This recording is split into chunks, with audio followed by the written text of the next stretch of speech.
Iginiit ng mga otoridad na noong nakarang taon pa nila inabisuhan ang mahigit 200 pamilyang pinaalis sa sitio San Roque sa Agham Road, Quezon City. Narito po ang aking report. Batuhan, tulakan at sakitan.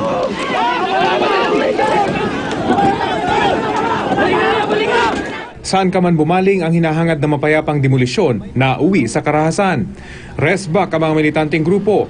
Nagmatigas ang ilang residente sa kahabaan ng Agham Road sa Quezon City.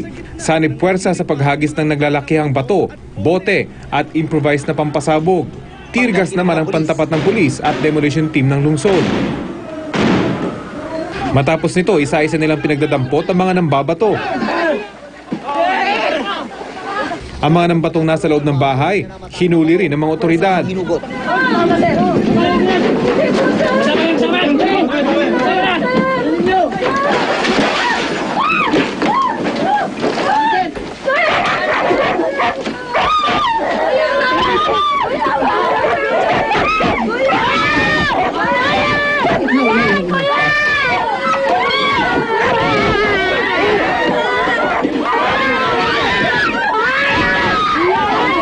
Hindi bawal-basa siyang dinampot ng mga pulis. Kalaunan, sinimulan ng pagbabaklas sa mga tahanan.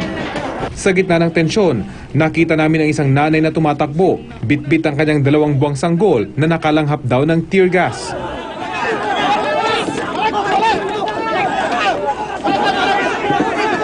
Nagkaroon po ng mga rashes po sa mukha. Ngayon, pinapaano na lang po ng doktor. Pinawi rin ng sanggol matapos dalhin sa ospital. Humupa lang ang gulo ng maitaboy na ng mga pulis ang grupo ng mga militante na tumulong sa mga residente. Nasa 23 ang nasaktan sa panig ng mga residente at militante, habang 6 ang nasaktan sa haling ng mga pulis at demolition team. Nasa 250 pamilyang apektado ng demolisyon, nasakop ang mga bahay na nasa loob ng 11.3 meters mula sa kalsada.